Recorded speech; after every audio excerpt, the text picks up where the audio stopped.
Hello artists! Today we are going to be exploring how to draw characters in the style of Keith Haring.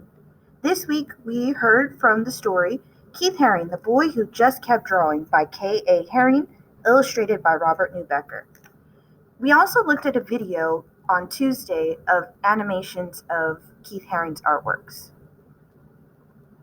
In this presentation, you will have access to look at all the different artworks that we saw in the book, as well as different artworks that Keith Haring did during his lifetime. I would like for you to pay close attention to his characters, to his use of line, and his use of movement. We will be focusing on all three of those things for this next assignment. During class today, you will be given a copy of this in Schoology, and my in-person students will also get a copy of our Keith Haring compositions. So this is a worksheet that breaks down exactly what you should do for this assignment. This was provided by Glitter Meets Glue. So as you see right here, we have our heads, the upper body, the lower body, and extras. So these look pretty familiar or similar to what Keith Haring does in his artwork. For my in-person students, you will receive one of these worksheets. For my students that are working remotely, or my Zoomers, or my students that are at home, you can definitely still do this, but all you'll need to do is in your sketchbook, separate it into figures, extra, and symbols. I'll show you how I did mine.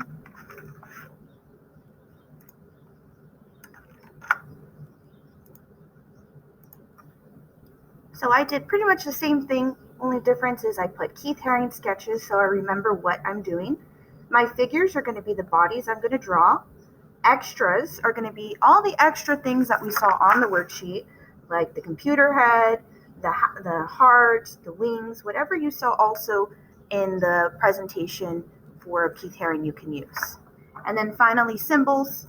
Symbols can be something that's drawn very neatly and quickly and simply, and you're able to just look at it and you know, oh, that's a dog, that's a baby. Okay, so we have our symbols section over here. Here's what it would look like when you are completed.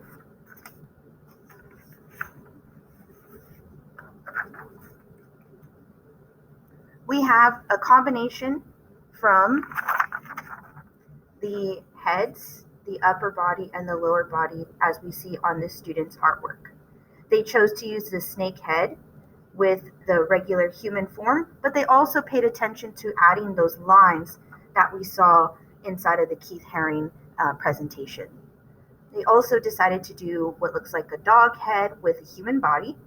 And then over here, this is from another student where they went back and added extras, symbols, for just like from the worksheet.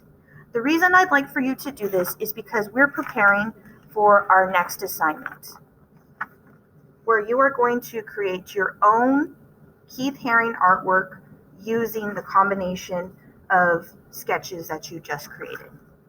All right, artists, I look forward to seeing what you created today. Please keep drawing, and don't forget that, well, this is a blooper, so have a great day. I'll see y'all online and on Zoom.